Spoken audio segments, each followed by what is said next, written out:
Makalipas ang ilang araw, itinaw niya ang kanyang wisyo sa paghahanda ng mga bagay na kanyang dadalhin. Sa puntong yun kasi, gusto na niyang lipulin ang mga kadugo niya na nakatira sa lugar ng Ampatuan. At sa tulong ng mangkukulam ng pusa, nakasisiguro siya na posible ang lahat ng hinahangad niya. Kaya naman habang hindi pa sila umaalis, lahat ng pwede niyang malaman ay naitanong na niya. Wala ring gabi na hindi niya pinapahirapan ng matanda, lalo na kapag nakakaramdam siya ng galit dito. At sa huling araw ng kanilang pananatili, isinama niya ito sa kanilang baryo. Nais niya kasing maipakita sa mangkukulam kung ano ang naging kinahinatnan ng ginawa niya. Pagdating nila sa lugar na yon, tahimik silang naglibot. Walang imikan, literal na nagpapakiramdaman lang sa bawat isa. Maya-maya pa, nang marating nila ang sentro, itinuro niya ang estatwa ni Dakil, ng kanyang mga lolo at ng pinuno ng baryo. Pagsilay dito ng mangkukulam, taimtim siyang nagdasal para tawagin ang mga kaluluwa nito. Makalipas pa ang ilang minuto, dahan-dahang nagpakita ang mga asul na apoy hanggang sa magkaroon ito ng mga anyo. Hindi sila nakikita ng mga kaluluwa pero ang mga ito ay nasisipat nila. Kapansin-pansin din ang mga ginagawa nito, nakahalin tulad sa kanilang mga ginawa noong sila'y nabubuhay pa. Yan ang mga taong kinuha mo sa akin. Kaya kahit anong pagmamakaawa mo, huwag kang umasang papatawarin kita. Hanggat ako'y nabubuhay sa mundong ito, ipapalasap ko sa iyo ang hirap at sakit ng mawala ng minamahal. Kaya ako to pinapakita sa iyo dahil ayoko nang marinig pa ang pagmamakaawa mo. Sinasabi ko sa iyo, tanda, kapag ka nagmakaawa ka, mas lalo ka lang mahihirapan. Nang marinig nito ang kanyang sinabi, napalunok lang yun ng laway habang nakatingin sa malayo. Hindi na rin ito umiimik habang hila-hila ng kasama niyang tikbalang. At pagkatapos niya itong mailahad, tsaka sila naglibot sa paligid para hanapin ang mga bagay na sinasabi nitong ginamit sa panunumpa sa baryo. Ilang oras din sila ritong nagtagal bago nila nakita ang isang malaking banga na ubod ng bigat. Nakatago ito sa tahanan ni Tandang Agato at base sa matanda, matagal niya na itong itinanim dito. Para magawa ang bagay na yon, nilinlang niya si Tandang Agato sa panahon ng Semana Santa. Alam kasi ng mangkukulam na sa mga ganoong panahon, hindi mabusisi ang lugar nila. Madali rin niya itong nalilinlang dahil hindi ito gumagamit ng kahit na anong karunungan sa kanilang pananampalataya. Itinuturing nilang banal ang mga ganoong araw, kaya lahat ng karga nila ay ipinagpapahinga nila. Nagtatagal ito ng 1 linggo bago tuluyang bumalik sa normal ang lahat. Dagdag pa nito na taon noong hindi pa siya kilala ng mga ito, dahilan para ito ang maging daan upang mapasok niya ang baryo ng walang kahirap-hirap. At nung maisakatuparan niya ito, naghintay siya na mapuno yon ng salamangka ng mga taong itinuturing niyang pinuno. Matagal ang naging proseso ng ritual na halos umabot ng 5 taon. At sa loob ng mga panahong yon, wala itong ibang ginawa kundi ang umilag at manatiling lihim ang lahat.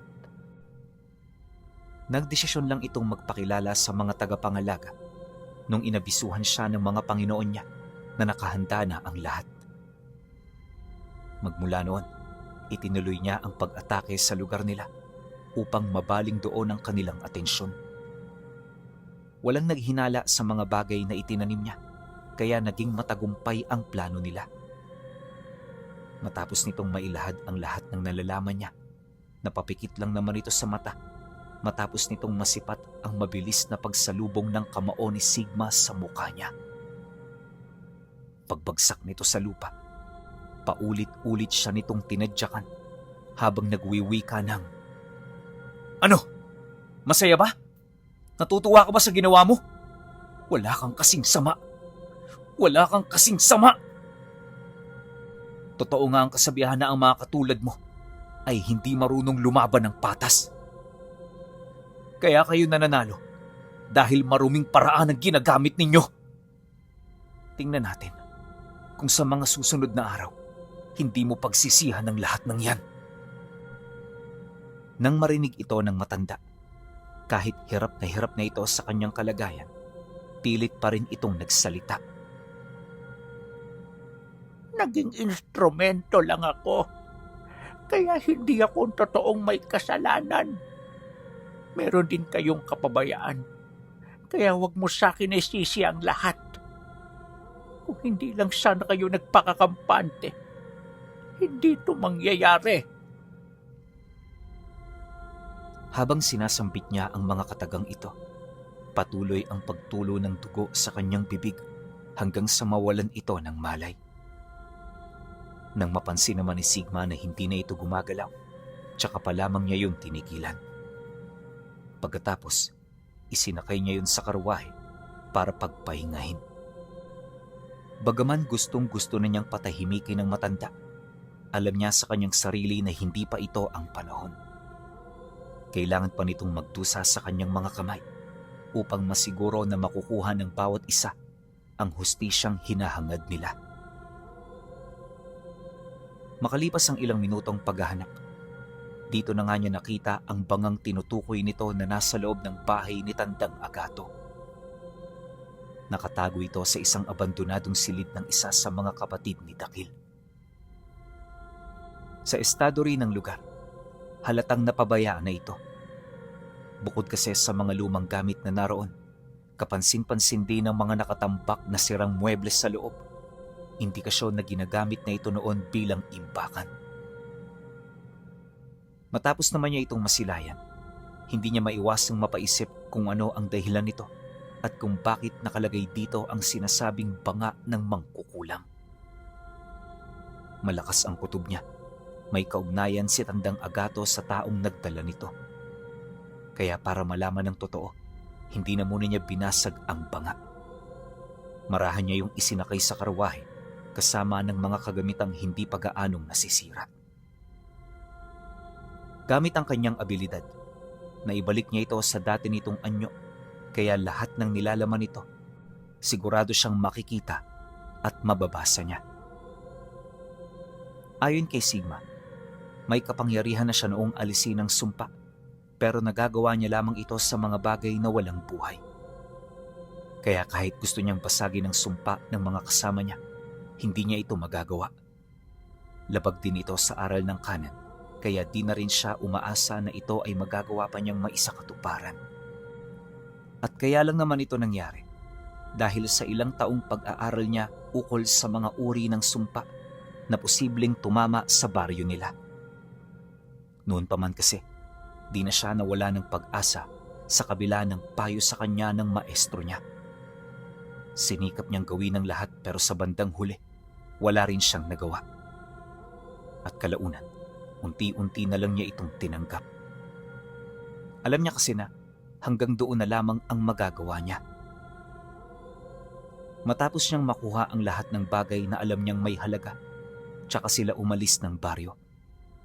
Bago niya yun iwan, nilatagan niya ito ng dasal na magkukubli dito sa loob ng mahabang panahon. Sinabayan din niya ito ng mga panliligaw na natutunan niya sa matandang kasama niya patungo sa ampatuan. Batid ni Sigma na kapag nailagay na niya ang lahat ng karunungan, hindi niya na ito matatagpuan pa. Masakit ito sa parte niya pero tanging yun na lamang ang paraan para mailibing niya ang lahat sa limot.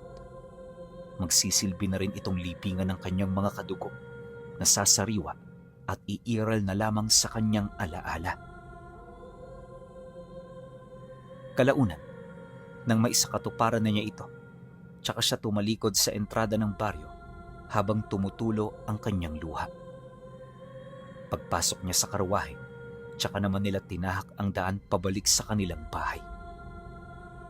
Nakatakda ang kanilang pag-alis kinabukasan, kaya pagdating niya roon, hindi na siya nagpahinga. Gabi pa lang, Iniligpit na niya ang mga gamit niya para wala siyang makalimutan. Nagdala na rin siya ng 2 libreta ng tiyor upang masiguro na hindi magkukulang ang kanyang kakayahan. Pagkatapos nito, tsaka siya nagpahinga. Panatag at payapa ang naging pagtulog niya hanggang sa hindi niya namalayan ang bilis ng takbo ng oras. At pagmulat ng kanyang mga mata, umaga na. Pagtayo niya sa kinahihigaan niya, sumalubong sa kanya ang 3 maharlikang tikbalang kasama ng 3 bathalang pangunahin niyang gabay. Pagsilay ng mga ito sa kanya, agad itong nagsiluhod habang inilalahad ng namumuno sa kanila ang kanilang mga intensyon. Narinig namin ang pagtawag ng mga maharlikang ito, kaya kami tumugon. Nalaman namin na balak niyong pumunta ng Ampatuan para maglunsad ng malawakang digmaan. Ipinapaalala lang namin sa iyo, pinuno ng mga karunungan, na kami ay palaging nasa likod mo. Tayo na, sabay-sabay nating lipulin ang ating mga kaaway. Pagkasambit nito ng mga kataga, biglang may nagpakitang 3 gininto ang sibat na siyang naging daan para magbukas ang isang kakaibang lagusan. Pagpasok dito ng 3 gabay, agad na nagluwa ang lagusan ng 3 batong merong kakaibang kulay. At nung mahawakan niya ito, agad itong pumasok sa kanyang kalooban hanggang sa maramdaman niya ang pagdaloy ng kakaibang kapangyarihan. Wala siyang ideya kung ano ang bagay na yon, pero naniniwala siya, nagdulot ito ng matinding lakas sa katawan niya.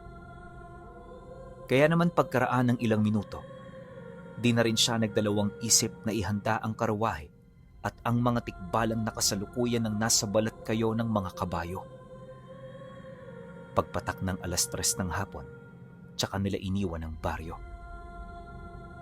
At nung tumalikod na ang araw sa kalupaan, dito na mas bumilis ang kanilang pag-usad. Bago sumapit ang 12:00 ng hating gabi, narating niya ang lugar ng Ampatuan. Sa hangganan pa lang nito, ramdam na niya ang kakaibang enerhiya na nagmumula sa bundok. Kapansin-pansin na rin ang mga nilalang na lumilipad sa langit na parabang kaswal na ritong makakita ng ganun. Bagaman kaduda-duda ito, nagpatuloy siya sa paglalakad na parabang wala siyang nakita. At nung marating niya ang unang baryo, dito niya nasilayan ang pagsikumpulan ng mga ordinaryong aswang sa bahay ng pamilyang may nagdadalang tao. Dahil dito, kung kaya't napilitan siyang bumaba ng karwahe para sugurin ang mga ito. At sa loob ng halos ilang segundo, nalapitan niya ang mga nilalang na yon nang hindi man lang siya natutunugan.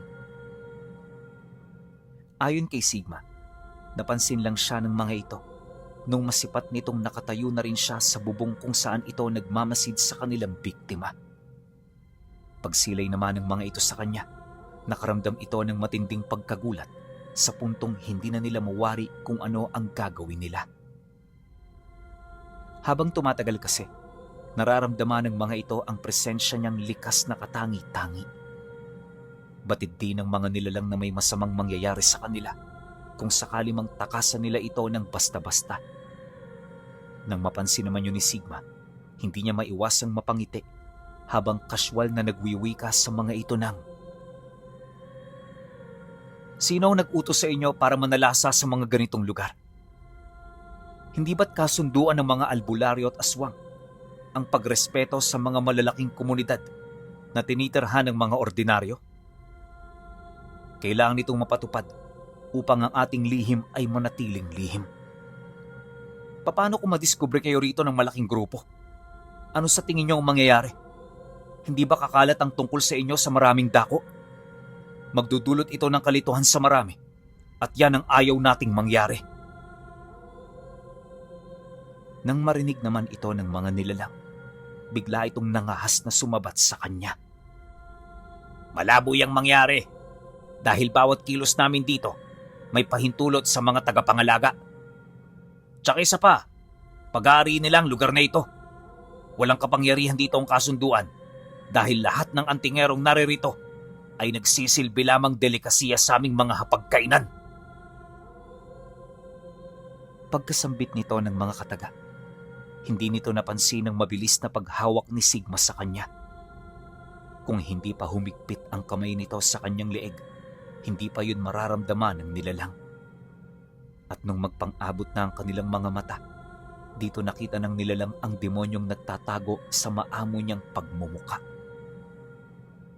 Dahil sa pangyayaring yon, kaya aksidenteng nalaglag sa lupa ang iba nitong mga kasama. Nung silang dalawa na lamang ang natira sa bubungan, dahan-dahan ang nagwika si Sigma dito ng, "Pakiulit nga ng mga sinabi mo. Tingnan ko lang kung meron ka pang lakas ng loob na gawin ito." Dahil sa kanyang sinabi, wala na itong nagawa kundi ang magmakaawa.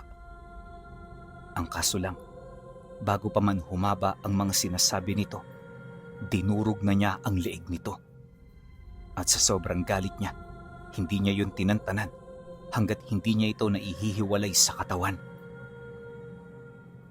Pagpugot niya ng ulo sa nilalang, tinapo niya ang katawan nito sa lugar kung saan naroon ang mga naiwan nitong kasama. Pagbagsak ng katawan sa lupa, tsaka siya lumundag bitbit ang ulo ng pinatay niya. Kaya naman pagsilay sa kanya ng mga kasama nito, halos hindi masukat na takot ang naramdaman nila. Sinubukan ng iba na lumayo sa kanya pero sa bandang huli, hindi rin nila ito nagawa. Bago pa man kasi sila makalayo, nakita na nilang nakatayo sa may karwahe ang mga tikbalang. Nanlilisik ang mga mata nito. Animoy nakahanda itong pumatay anumang oras na may makita itong kumilos sa hanay ng kanilang kalaban. Nang mapansin ito ni Sigma, di niya maiwasang mapangiti habang nakatingin sa mga nilalang. "Huwag na kayong magtaka pa dahil hindi na kayo makakatakas. Di ba ang sabi nyo, delikasiya nyo mga antingero? Patunayan nyo nga sa akin. Ipakita nyo ang totoo nyong lakas." Pagkasambit niya nun, wala nang nagawa ang mga nilalang kundi ang lumaban. Alam kasi nila na ito na lamang ang pagpipilian nila, kaya nagbabakasakali na rin sila. Walang sabi-sabi, buong puwersa itong sumugod hanggang sa pinagtulungan na siya ng mga ito. Ang kaso lang sa ilang minutong pagsubok nila, nakita nila na hindi man lang gumagalaw si Sigma. Nakatayo lang yon, tahimik na pinagmamasdan ng bawat isa. Maya-maya pa, napilitan ang mga itong umatras nang marinig nila itong nag-usal ng mga buhay na salita. Hindi nila mawari kung para saan ang mga katagang yon, pero naniniwala sila na mapangwasak ito. Kaya naman para yon ay maiwasan, nagdesisyon silang pakiramdaman ito mula sa malayo. Ngunit pag-atras nila ng bahagya, may kung anong bagay ang bigla na lamang pumulupot sa kanilang mga binti at braso. Pagbaling nila ng tingin dito, nakita nila ang kulay lilang lubid na unti-unting pumapasok sa kanilang mga laman. Nagmumula ang mga lubid na yon sa likod ni Sigma, indikasyon na hindi ito isang materyal na bagay. Dahil sa pangyayari, dito na napasigaw ang mga nilalang hanggang sa may marinig siyang matandang aswang na halos mamatay-matay na sa kakasigaw. "Pakawalan nyo kami rito! Pakawalan nyo kami!" Pagsigaw nun, agad naman niya itong nilapitan bitbit ang kanyang punyat na hindi pa nahuhugot sa lalagyanan. Sa pagharap nilang dalawa, agad niyang napansin ang matinding takot na namutawi sa mukha nito. Nanginginig na rin ang katawan ng nilalang. Animoy kaharap na nito ang kamatayan mismo. "Oh, ba't ka natatakot, tanda? Huwag kang mabahala, sapagkat ang kamatayan ng susi sa panibagong buhay. Yun nga lang, nakadepende ang buhay mo sa kabila kung ano naging buhay mo rito sa pangkasalukuyan." Siguro, kung ako sa sitwasyon mo, matatakot din ako eh. Lalo na kung alam ko sa sarili ko na buong buhay ko ay ibinuhos ko sa kasamaan. Nang marinig naman ito ng nilalang, Umangil lang ito habang pilit na nagpupumiglas sa lubid ng buhay. Kaya nung masipat yun ni Sigma, hindi na rin siya nagdalawang isip na pugutan ito ng ulo. Walang sabi-sabi, agad niyang hinugot ang punyal niya at tinaga ito. Pagtagos ng punyal na yon, nakita ng mga kasama nito ang paggulong ng ulo nito sa lupa. Matapos nun, dali-dali na niyang sinunod ang mga natira hanggang sa wala nang naiwang buhay. At nung malipol na niya ang mga ito, minarkahan niya ang bahay na kanilang dinadalaw bago ito tuluyang lisanin. Ilang minuto pa ang lumipas, nakalayo na sila sa baryong yon. Hindi naglaon, dito na nila napasok ang isang tagong nayon sa loob ng kakahuyan. Batid ni Sigma na pugad na naman ito ng mga aswang, kaya naman pagpasok niya rito, agad niyang ginamit ang dalawang magkaibang pangalan ng Tiyor. Pinagsama niya ang mga elementong bumubuo sa kapangyarihan nito hanggang sa magyelo ang buong paligid. Mabilis na kumalat ang elemento sa lahat ng bahay, kaya pagyanig niya ng lupa, lahat ng nilalang na naroon ay nabasag na para bang mga marurupok na salamin. At dahil sa pangyayari, kung kaya't wala nang nakatunog sa ginawa niya. Maya-maya pa, pagdating niya sa lugar, bumungad sa kanya ang mga katawan nitong dahan-dahan ng lumulubog sa tubig. Unti-unti na kasi noong natutunaw ang yelo dahil sa pagbawi niya sa bisa ng pangalan. Pagsilay nila sa mga katawan ng mga nilalang na nagkalat sa paligid, dinaanan lang nila ito hanggang sa makarating sila sa susunod na bayan.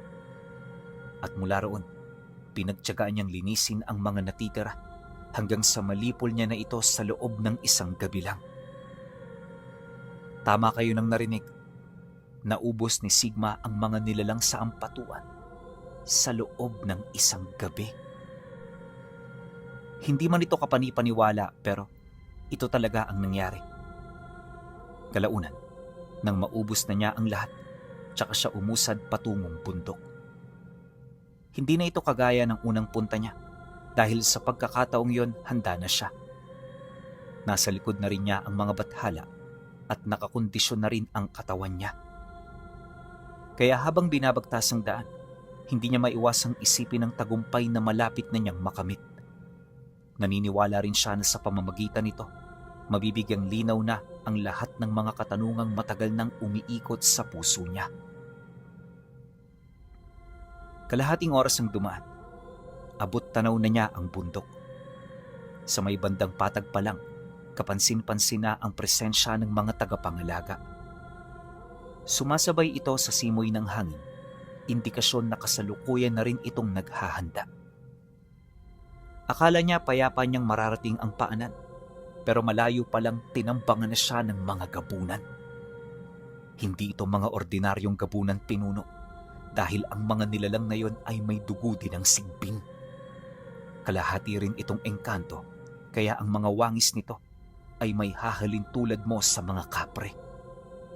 Literal na dampuhala ang mga ito, kaya malayo palang nagawa niya na itong masilayan.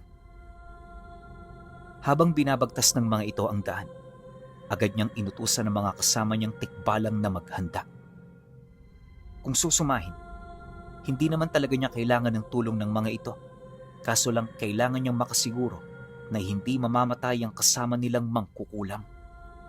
Maaari kasing alam na ito ng mga tagapangalaga, kaya posibleng ito ang unahin nilang patahimikin. Dahil sa ganoong kaisipan, kaya naging maingat siya. Maya-maya pa, pagsilay niya sa mga ito na papalapit na, tsaka niya hinugot ang tangan niyang punyal. Dito na rin nagpakita ang tatlong bathala sa likod niya hanggang sa magsimula na ang sagupaan. Unang segundo pa lang nakita na niya ang lakas ng mga ito, kaya alam na niya kung ano ang mga gagawin niya. Habang abala rito ang mga bathala, hinanap ni Sigma ang pinuno ng grupo upang ito ang unahing paslangin. Sa larangan kasi ng pakikipaglaban, masasabing talo ang kabilang panig kung namatay na ang kanilang pinuno. At ito nga ang balak niyang gawin. Pagkaraan ng ilang segundong pag-ilag at pagtago sa mga anino, may nakita siyang matandang babae na may maputing buhok. Nagtatago ito sa mga kapreng nasa likuran ng mga kasama nitong patuloy na nakikipaglaban sa 3 bathala. Matapos niya itong makita, dali-dali siyang dumaan sa mga katawan ng puno hanggang sa marating niya ang likuran nitong bahagi. At mula roon, agad niyang inatake ang mga kapre na kasalukuyang walang kaide-ideya sa kanyang lokasyon. Sa loob lamang ng ilang segundo, bumagsak ang iilan sa mga ito hanggang sa magkagulo na ang iba pa nitong mga kasama. Ultimo ang matanda ay nataranta dahil sa hindi inaasahang pagsugod niya. Pagsilay ng mga ito sa kanya, walang habas siya nitong pinaghahataw ng malalaking tipak ng kahoy. Ayon sa kanya, napakalakas ng mga hataw na yon sa puntong kapag tinamaan siya nito, agad niya yung ikakamatay. Aminado si Sigma sa ganoong bagay, kaya hanggat maaari iniiwasan niya ang malalakas na pag-atake ng nilalang. Mabuti na lang, sanay na siyang umilag, kaya naman hindi siya nito tinamaan. Maya-maya pa, paglusot niya sa hanay nito, tsaka niya inatake ang matanda. Ang kaso lang, bago pa man siya makalapit ng tuluyan, nakita niya ang pagbabagong anyo ng 2 kapreng nakatayo malapit sa matandang may maputing buhok. Pag-anyong tao ng mga ito, agad siya nitong sinugod, sabay salag sa punyal niya gamit ang hawak nitong lumang espada. Akala ni Sigma tatago sa bagay na yon ang kanyang punyal, pero pagsilay niya sa mga talim nito, nakita niya kung papaano nito higupin ang ora ng kanyang sandata at mutyang napapaloob dito. Mapanganib ang ganoong bagay, pinuno, kaya naman di siya nagdalawang isip na ilayo roon ang kanyang sandata. Napilitan na rin siyang umatras ng bahagya dahil sa patuloy pa ring pag-atake ng iba pa nitong mga kasama. Pagdistansya niya sa kinaroroonan ng mga ito, tsaka niya nakita ang 2 lalaki na sumalag sa atake niya. Nakangiti ang mga nilalang na yon habang nakatayo sa unahang bahagi ng kanilang pinuno. Nakapatong din sa kanilang mga balikat ang kanilang mga sandata, animoy komportable na silang tangan ito. Matapos naman niya yung masilayan, kampante lang naman siyang nakatayo habang pinagmamasdan ng bawat nilalang. Maya-maya pa, nakita siya ng mga ito na kaswal na naglakad papalapit. Hawak-hawak pa rin niya noon ang kanyang punyal habang kapansin-pansin ang kawalan ng takot sa kanyang muka. Ilang minuto pa ang lumipas. Dito na napilitang sumigaw ang lalaki na sumalag sa kanyang atake. Tama nga ang naririnig namin tungkol sa'yo. Wala kang takot. Magaling, Sigma. Magaling. Alam mo ba, na sa lahat ng aming nakalaban, ikaw ang pinakamalakas. Kaya ngayon, hayaan mong ipakita rin namin sa'yo ang rurok ng aming kapangyarihan. Pagkasambit nito ng mga katagang yon, narinig niya itong nagdasal habang nakalapat sa espada ang kaliwa nitong kamay. Maya-maya pa, pagtahimik ng lalaki, itinarak niya ang espada niya sa lupa hanggang sa maglaho ito na parang bula. Nung masipat ito ni Sigma, alam niya na may mangyayaring hindi inaasahan, kaya napahinto siya. Maigi na rin niyang pinagmasdan ng paligid hanggang sa dito niya nakita ang mga maiitim na ugat na bigla na lamang umusli sa ibabaw ng lupa. Gumagalaw ang mga ito na parabang mga ahas. Mabilis din itong kumapit sa mga puno na kalaunay na laso na nito. Hindi naglaon. Ang mga natuyong puno ay dahan-dahang naging mga kapre. Walang patid itong sumugod sa kanya na parabang wala itong kamatayan. At nung makita naman niya ang mga ito, dali-dali niyang hinaplos ang katawan ng punyal niya hanggang sa lumabas mula roon ang lahat ng kaibigan niyang engkanto. Batid ni Sigma na wala siyang oras para kaharapin ng mga ito. kaya ibinigay niya yon sa mga nilalang na nakisilong sa kanyang kapangyarihan. Pagsagupa ng mga ito sa kanilang kalaban, hindi maiwasan ng lalaki na tumawa habang nakatingin sa kanya. Hindi lang pala ako may ganitong kakayahan. Mahusay, Sigma. Dahil dyan nilagpasan mo ang aking ekspektasyon. Natutuwa ako. Labis akong natutuwa. Huwag ka munang magalak, kaibigan. Nagsisimula pa lang ako. Alam mo, karamihan sa mga nakalaban kong hambog, namamatay ng maaga. Sinasabi ko sa'yo, ganun din ang sasapitin mo. Nang marinig naman ito ng nilalang, bigla itong umangil. Paglisik ng mga mata nito, nakita niya ang kasama nito na palihim na ring naghahanda. Maya-maya pa, pagsigaw ng nilalang na yon, biglang tumarak sa kanyang mga binti at paa ang hindi mabilang na mga ugat. Bawat isa sa mga ugat ay nagmumula sa mga puno na binigyan ito ng buhay. Hindi nagtagal, napansin niya ang pagtibok ng mga ugat na parabang may kung anong dumadaloy sa loob ng kanilang mga katawan. Nagtagal ng ilang segundo ang ganoong pangyayari bago niya tuluyang nasilayan ang pagpapalit nito ng anyo. Sa isang kisap mata, lumaki na naman ang katawan nito kasabay ng pagkukulay lila ng balat niya. Nagsiuslian na rin ang mahaba nitong mga pangil kasabay ng pagtalas at pagtibay ng mga kuko nito sa kamay. Unti-unti na rin yung binalutan ng balahibo hanggang sa para na itong taong lobo. Napakaputi ng mga balahibo nito, pinuno. Animoy isa itong nilalang ng kanan. Matapos naman itong ipasilay ng nilalang, bigla itong sumugod sa kanya ng napakabilis. At sa sobrang bilis nito, halos hindi niya na ito makita. Dahan-dahan din itong naglaho sa kanyang paningin hanggang sa hindi na niya mahulaan kung saang direksyon ito magmumula. Nang mapansin naman ito ni Sigma, bahagya siyang napaatras kasabay ng pag-usal niya ng mga katagang bubuhay sa mutyang nakabaon sa punyal niya. Pagsambit niya nito, sinabayan niya ito ng pangalan ng Tiyor hanggang sa mapaikutan na siya ng hindi nakikitang presensya. Di lang ito basta-bastang harang, pinuno, gawa ng may kalakip itong mahiwagang sibat. Sa oras na sinugod siya ng kanilang kalaban, posible itong masugatan ng mga talim nitong may lason. Di rin ito nakikita ng ikatlong paningin ng mga nilalang, kaya alam niya na ikasusurpresa ito ng kanyang kalaban. Ang hindi niya lang inaasahan ay yung kakayahan ng kalaban niya na makatunog ng panganib. Sa ilang beses na pag-atake nito, nagawa nitong mailagan ang sibat na wala pang kahit na sino sa mga kalaban niya ang nakagawa. Dahil sa pangyayari, kung kaya't labis itong ikinairita ni Sigma. Walang sabi-sabi, buong puwersa niya itong sinugod kahit wala siyang ideya kung saan ito naroon. Basta ang ginamit lang niya ay ang kutob niya at malakas na pandama. May mga tigal po na rin siyang ikinalat sa paligid, kalakip ng mga usal na may mga daladalang lason. At sa loob ng ilang minutong pag-ihip niya rito, wala pa ring reaksyon ng nilalang.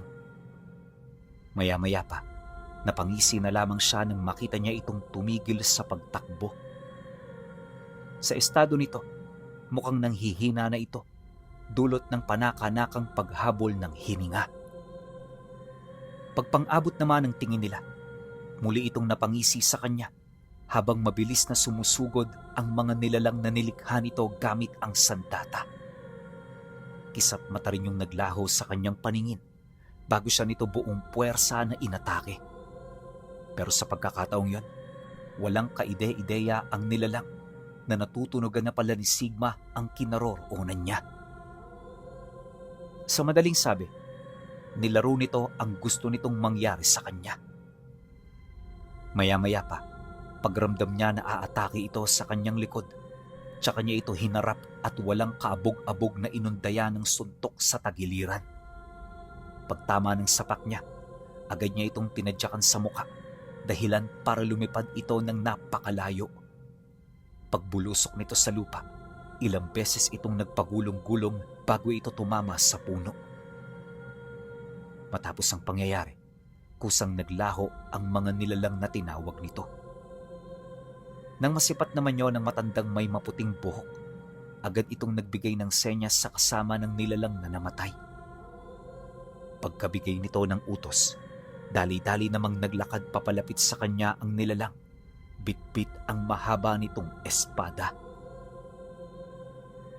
Dahil sa nangyari, kung kaya't agad niya itong tiningnan mula ulo hanggang paa. Maigi niyang siniyasat ang itsura nito sa pagbabakasakaling malalaman kaagad ang tunay nitong abilidad. Kaso lang bigo siyang mahulaan ang kakayahan ng nilalang dahil sa pilit pa rin itong tinatago ang totoo nitong presensya. Ilang minuto pa ang lumipas, kaswal naman itong nagsalita sa kanya.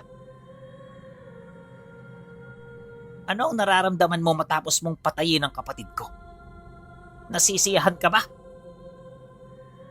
Pasensya ka na. Hindi ako natutuwang pumatay ng mga katulad ninyo. Nakakasawa na rin eh. Ilang taon ko na itong ginagawa.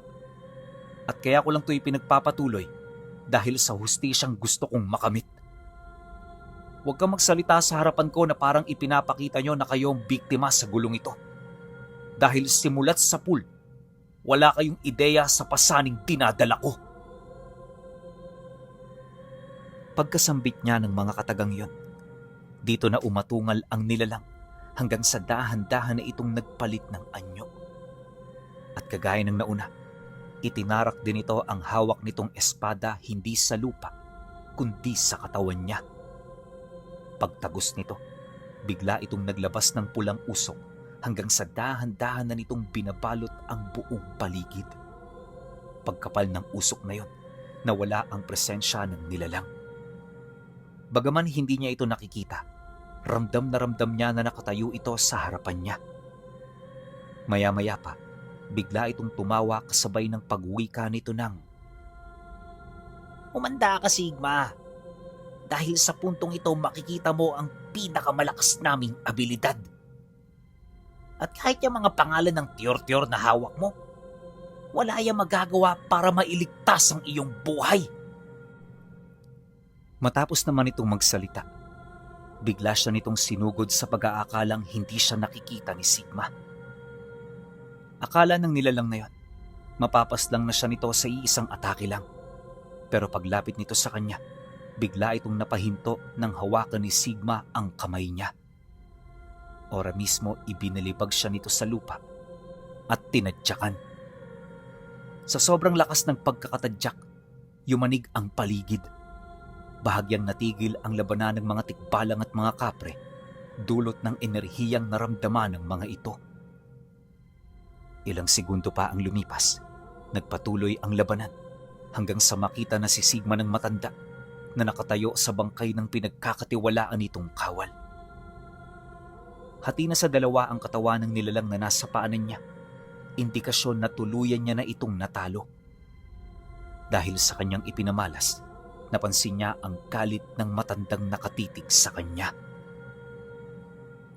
Unang tingin pa lang, alam na ni Sigma na nakapagdesisyon na itong paslangin siya. Kaya naman bago pa yun tuluyang makapaghanda, muli niyang hinugot ang tangan niyang punyal, sabay sugod ng napakabilis patungo sa kinaroroonan ng nilalang. Pagpang-abot nilang dalawa, agad niya itong inundayan ng saksak sa iba't ibang bahagi ng katawan. Ang kaso lang, nahuhulaan ito ang mga atake niya, kaya hindi niya yon natamaan. Pagdistansya nilang dalawa, hinugot ng matanda ang buto niya hanggang sa maging armas niya ito. Kakulay ng uling ang butong yon pinuno, kaya hindi siya kumbinsido na nagmula talaga ito sa katawan ng nilalang. Marahil itinatago niya lang ito roon para lituhin ang kanyang kalaban. Maya-maya pa, dito na ito sumugod sa kanya. Pagharap nila, hindi siya nag-alangan na kontrahin ng mga atake nito upang ipakita na wala pa yun sa kalingkingan niya. At sa loob ng 5 minutong pagtutuos, walang kahit ni isa ang nagtagumpay na makapagbigay ng pinsala. Kung lakas lang kasi at likse ang pagbabasihan, hindi maipagkakailang magkapantay lang silang dalawa.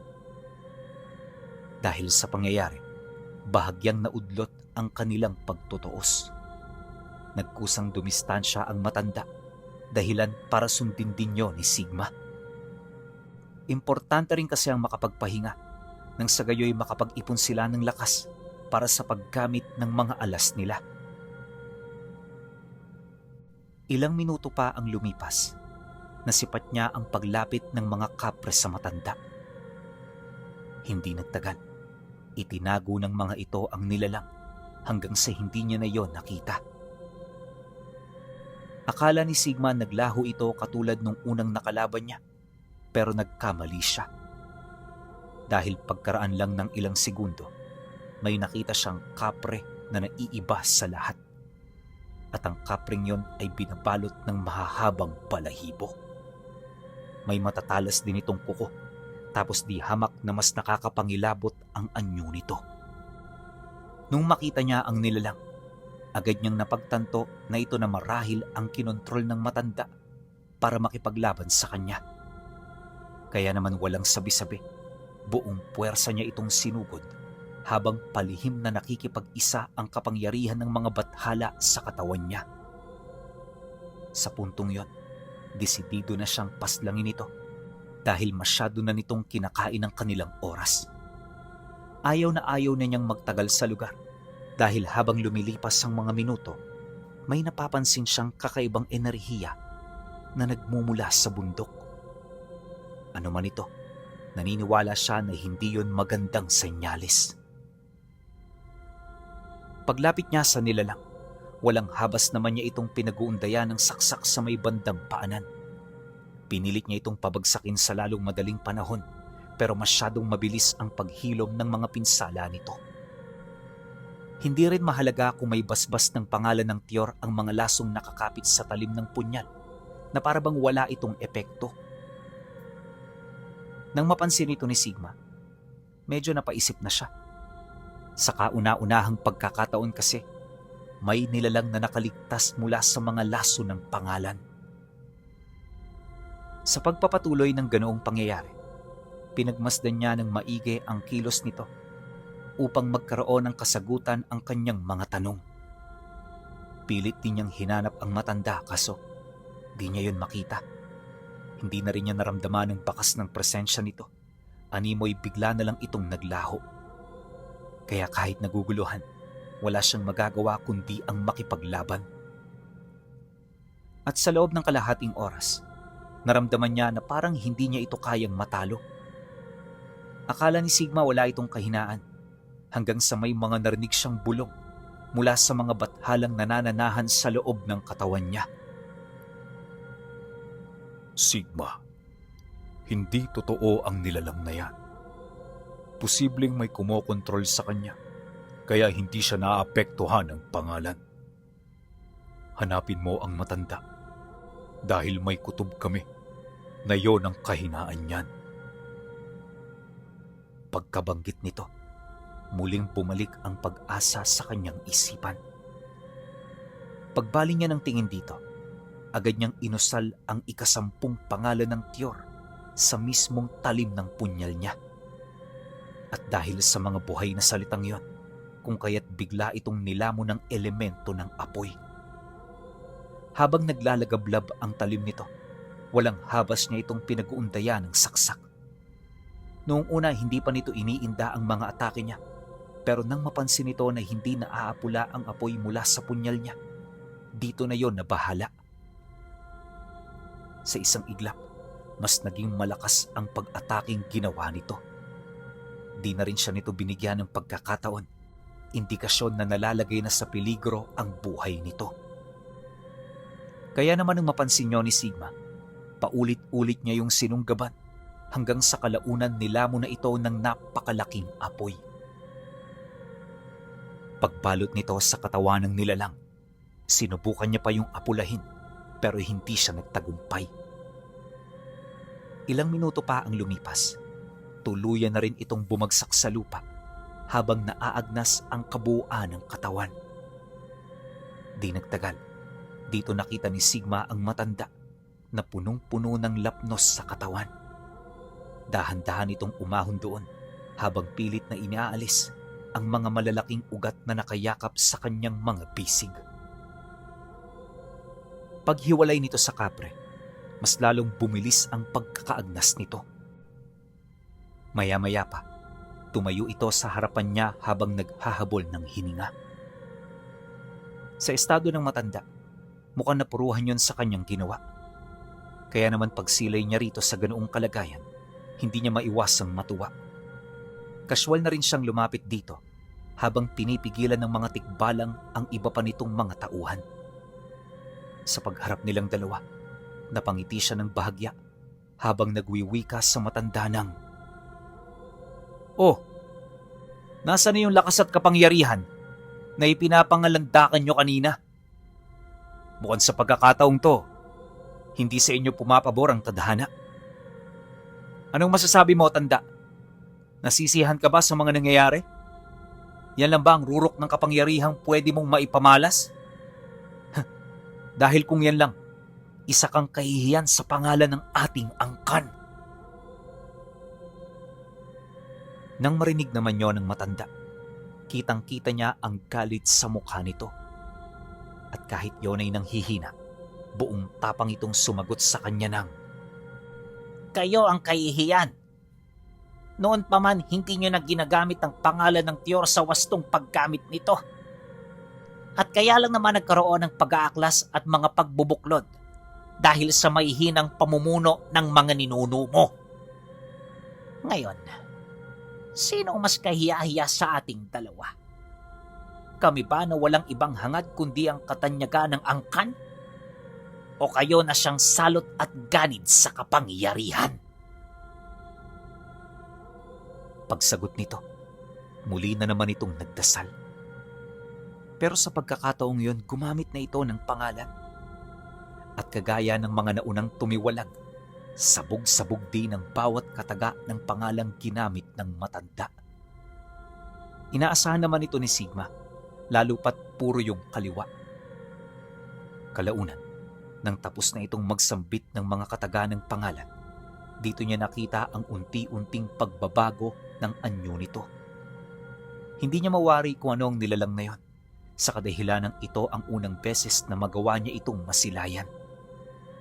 Basta, nung isinalarawan niya ito, para itong nilalang ng kailaliman. May mahabang katawan na parang sa ahas, merong maraming kalamay, tapos punong-puno ng kaliskis ang balat. Samot-saring insekto na rin ang lumalabas sa katawan nito na agarang pumapalibot sa buong paligid. Maliban sa mga insektong yon, may mga nakita rin siyang ulupong sa bawat lugar na dinaraanan nito. At ang mga ulupong na yon, ibinabao ng kanilang mga katawan sa lupa hanggang sa maglaho na lang sila na parang bula. Nung mapansin ito ni Sigma, medyo kinilabutan siya, kaya bago pa man makalapit ang matanda, napilitan na siyang gamitin ang unang pangalan ng Tiyor. Hindi nagtagal, inihip niya to sa mutyang nasa punyal niya hanggang sa humaba yon ng bahagya. Tumaas na rin ng 100 beses ang bakod at pudar niya sa katawan, sa puntong kaya na itong masilayan ng mga pangkaraniwang mata. At para mas masindak pa sa kanya ang kalaban niya, inutusan na niyang magpakita ang 3 bathala. Paglutang naman ng mga ito, buong puwersa nila itong sinugod hanggang sa magsimula na ang paglalaban. At nang makalapit na siya sa nilalang, hindi niya ito nilubayan hanggat hindi niya ito nabibigyan ng pinsala. 5 minuto ang lumipas. Dito na nga niya matagumpay na nahawakan ang binti nito. Paghigpit ng hawak niya, agad niya itong binali at pinutol. Matapos nun, tinadyakan niya ang matanda hanggang sa tumilapon ito. Pagbagsak nito sa lupa, mabilis na bumaba galing sa kalangitan ng 3 espiritual na sibat. Agad itong tumarak sa kanyang katawan, kaya hindi na ito nakaalis pa sa ganoong posisyon. Pilit man itong tumatayo pero sadyang huli na ang lahat para sa kanya. Kalaunan, umunat na lamang ang katawan nito at nagsimula na itong magsuka ng dugo. Nakita na rin ni Sigma ang senyales ng pagkaagnas ng katawan, kaya sigurado siya na hindi na ito magtatagal. Paglapit niya sa kinaroroonan ng matanda, tiningnan niya yon ng mata sa mata habang nagwiwika ng, "Tanda, hindi mahihina ang ating mga ninuno. Ginawa lang nila ang tama na sa tingin ninyo ay mali. Pasensya na kayo kung nagkawatak-watak tayo." Matapos niya itong ilahad, napangiti lang naman ng matanda bago tuluyang naagnas ang katawan nito. Pagbagsak ng mga alikabok nito sa lupa, nakita niya ang berdeng bato na naglalaman ng sabog-sabog na pangalan ng tiyor. At kagaya ng nauna, kinuha niya yon para itago. Nais niya pa kasi itong pag-aralan upang malaman niya kung ano ang nilalaman nito. Hindi nagtagal nang makuha na niya ang mga bagay na hangad niya. Dali-dali silang tumuloy na parabang walang nangyari. At pagkaraan ng ilang minutong paglalakad, tsaka nila narating ang paanan ng bundok. At mula sa lugar na yon, nakapagtatakang napakatahimik ng paligid. Akala ni Sigma wala nang mangyayari. Pero ilang minuto lang ang lumipas, may nakita siyang dambuhalang serpente na gumagapang sa ilalim ng lupa. Malapit lang ito sa kinaroroonan nila at sa estado nito parang tagapagbantay ito ng bundok. Hindi rin niya mawari kung anong uri ito ng engkanto dahil sa hindi niya nakikita ang mismong wangis nito. Kung hindi niyo kasi naitatanong, merong 5 uri ang mga serpente. Una ang mga markupo, na kilalang alaga ng mga bathala. Ang ikalawa ay ang sublon, ang serpente ng mga duwende. Ang ikatlo ay ang harapag, ang serpente ng anino. Ang ikaapat ay ang dagumihan, ang serpente at tagapagbantay ng mutya ng gubat. At ang ikalima, ang subsanan, ang serpenteng kumakain ng mga aswang. Malalakas na uri ang mga nilalang na ito at halos lahat sila may dambuhalang mga anyo. Likas din sa kanila ang manirahan sa mundo ng mga engkanto, pero may mga pagkakataong napapadpad sila sa mundo ng mga tao. At ang madalas na mapadpad ay ang markupo dahil sa kakayahan nitong makaamoy ng katangi-tanging enerhiya na nagmumula sa isang tao. Madalas kapag nakikita ito ng mga antingero, pilit nila itong pinapaamo. Ito ang rason kung bakit may mga markupong kasakasama ng mga tanyag at bantog naman dirigma. Sa pagpapatuloy ng kanyang pagmamasid sa nilalang, kung ano-ano na ang sumasagi sa kanyang isipan, napilitan na rin siya noong magtago sa mga puno para lamang hindi nito mapansin ang kanyang enerhiya. Sa isip-isip ni Sigma, matatagalan sila kung kakalabanin niya pa ang nilalang na yon. Bukod kasi sa ubod ito ng laki, alam din niya na bawat isa sa mga serpente ay nagtataglay ng hindi kapani-paniwalang kabal. Isang uri ng kabal na ultimo ang laso ng tiyor ay mahihirapang makapasok sa laman nito. Mabuti na lang talaga, hindi dumaan ng serpente sa lugar na pinagtataguan niya. At sa paglayo nito, doon pa lamang siya nakahinga ng maluwag. Hindi nagtagal nang masipat niyang ligtas na ang lugar, tsaka na siya nagmadaling umusad. Pagdating niya sa kalagitnaang bahagi ng bundok, dito niya nakita ang isang lalaki na may malaking pangangatawan. Bata pa ito at kung hindi siya nagkakamali, ilang taon lang ang agwat nito sa kanya. Pagtitigan nilang dalawa, agad niyang napansin ang itim na kampilan na nakadantay sa balikat nito. Kapansin-pansin din ng 2 kuraret na nakaluhod malapit sa lalaki. Wala siyang ideya kung bakit nakaluhod ang mga ganoong uri ng nilalang. Gawa ng ang pagkakaalam niya, hindi ito basta-bastang nagpapaalipin. Likas na malalakas ang mga kuraret, kaya ang pag-aalipin ng 2 nito ay nangangahulugan ng hindi masukat na lakas. Dahil sa kanyang mga nasilayan, Kalmado lang naman niya yung pinagmasdan. Maya-maya pa, ibinaba ng nilalang ang kampilan na hawak niya, tsaka banayad na naglakad papalapit sa kinatatayuan ni Sigma. Pagharap nilang dalawa, itinarak nito ang hawak nitong sandata habang seryosong nakatingin sa kanya. Tatlo na sa aming mga kasamahan ang natalo mo, Sigma. Hindi nga nagkamali ang aming pinuno sa'yo. Ikaw ay may kakaibang talento na nababagay sa aming hanay. Payo ko sa'yo bilang nakatatanda, bakit hindi ka na lang sa amin sumama? Sa gayong paraan, mas mapapamahalaan natin ang lahat ng may buhay na nilalang. Magtataglay ka ng hindi masukat na kapangyarihan at tayo ang tatayo sa pinakarurok ng mundo. Kokontrolin natin ang lahat at gagawin nating pagmamay-ari ang lahat ng likha ng Panginoon. Hindi ba napakaganda ng aming binabalak? Sigma!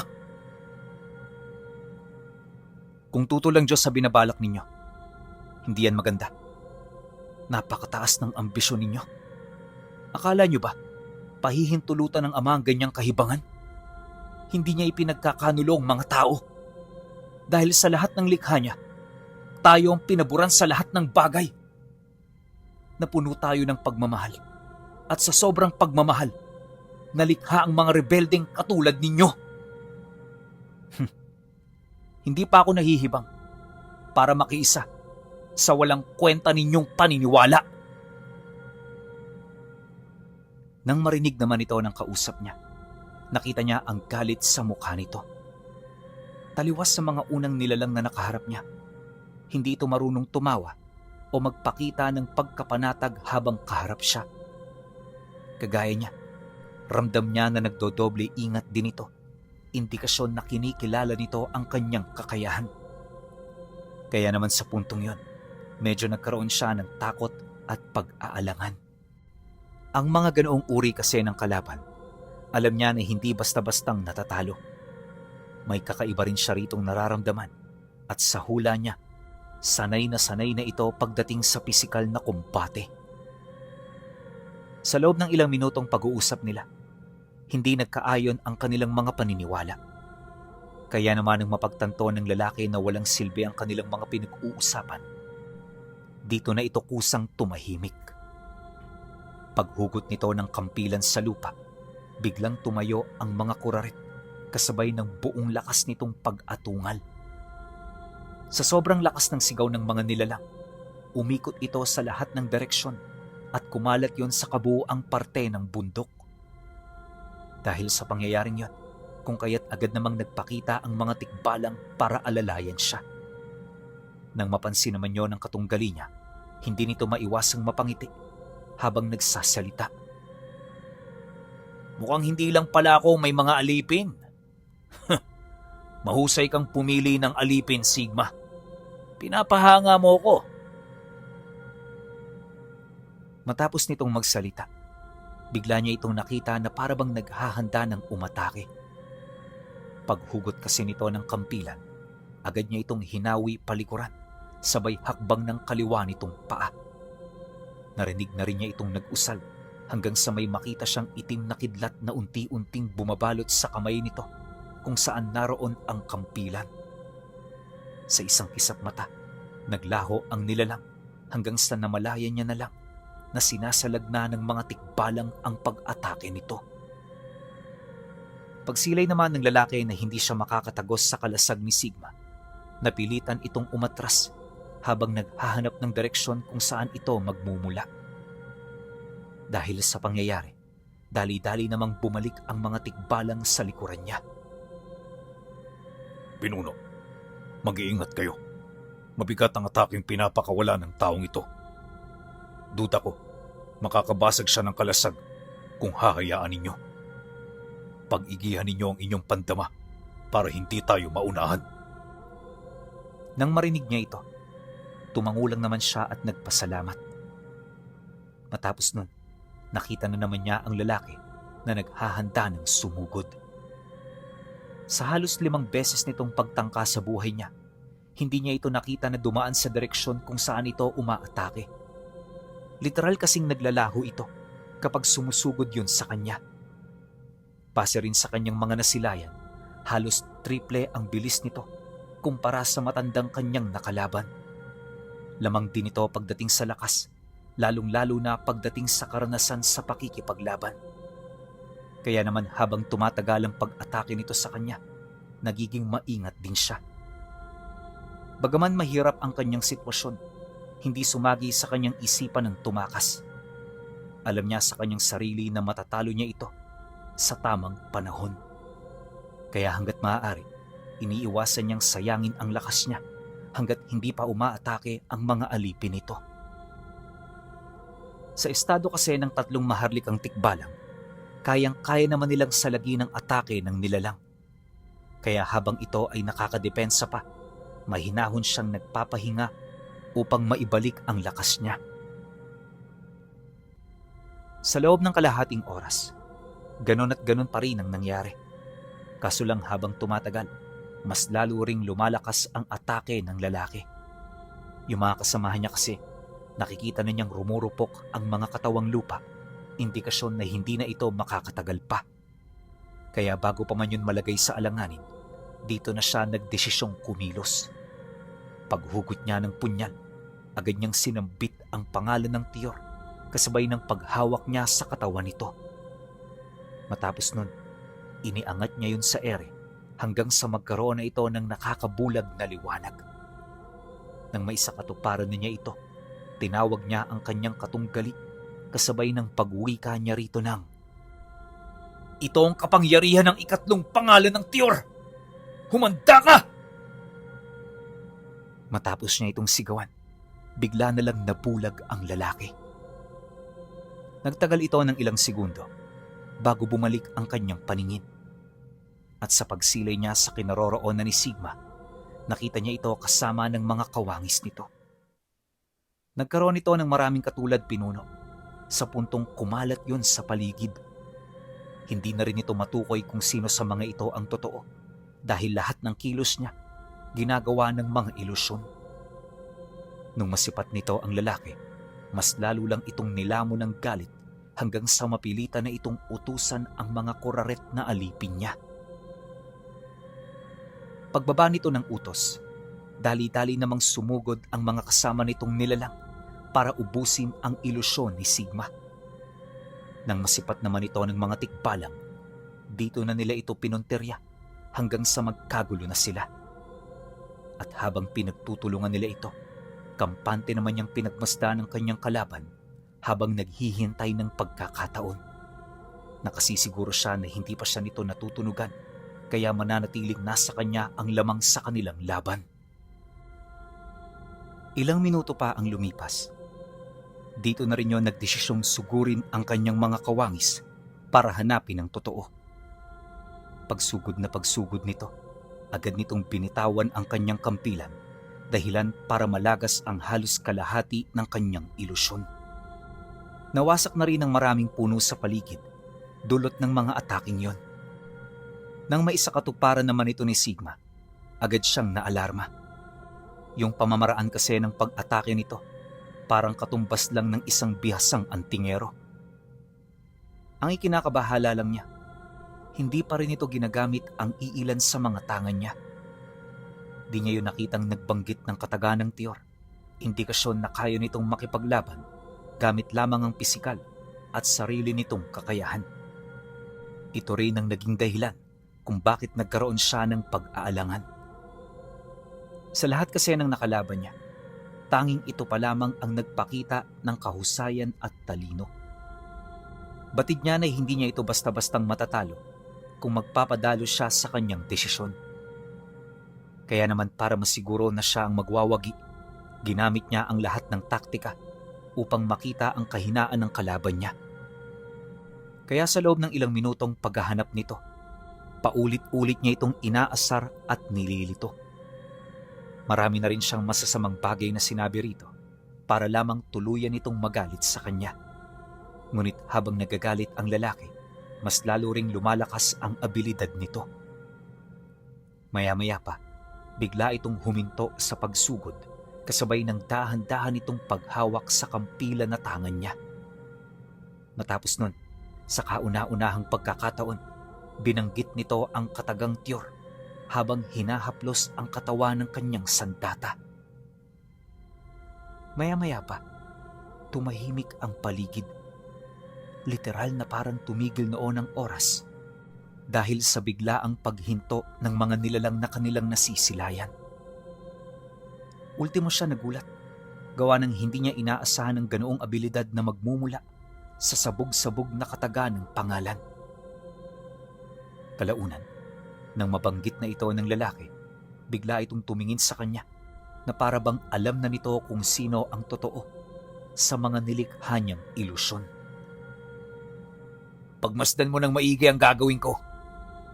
Ipapaunawa ko sa'yo na sa mundong ito, meron at meron pa ring mas malakas kumpara sa'yo. Suhebernim, Ugwe, Sanctum! Matapos itong sambitin ng lalaki, lumaganap sa buong paligid ang enerhiya nito. At sa sobrang lakas nito pinuno, lahat ng nilalang sa lugar ay matinding naapektuhan. Kahit yung mga ilusyon niya na pilitang maglaho, gawa ng di hamak na mas mataas ang antas ng kataga ng pangalang ginamit nito. Hindi mawari ni Sigma pero posibleng ang pinagmula ng kataga ay ang isa sa katangi-tanging pangalan ng Tiyor na kayang gumunaw ng mundo. Maya-maya pa, unti-unti nang nawala ang kampilan na hawak nito kasabay ng pag-unat ng malalapad nitong mga pakpak.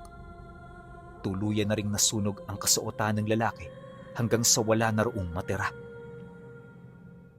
At sa loob lamang ng ilang segundo, mabilis na nagbago ang anyo nito. Paglalarawan dito ni Sigma, para itong mataas na uri ng demonyo sa kailaliman ng impyerno. Bukod kasi sa malakabog nitong mga pakpak, may 4 din itong sungay sa ulo. May mga balahibo rin ito sa dibdib, tapos kulay ginto ang mga mata nito. Mas tumangkad din ang nilalang na yon at nagkaroon ito ng kakayahan na makapagtawag ng mga espiritual na kampilang gawa mismo sa kanyang enerhiya. Kapansin-pansin din ang mahaba nitong buntot na merong ulo ng serpente sa pinakadulo.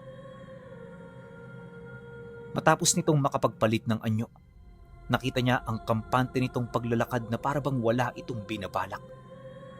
Ngunit pagkumpas ng mga kamay nito, bigla itong naglikha ng mga kampilang mabilis na tumungo sa kinaroroonan ng mga ilusyon niya.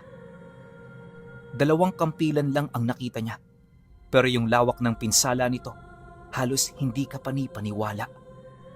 Dahil sa pangyayari, tuluyan ang nawalan ng bisa ang mga ilusyong pinalabas niya. Dahan-dahan na ring naramdaman ng nilalang ang kanyang kinaroroonan hanggang sa magkatinginan na silang dalawa.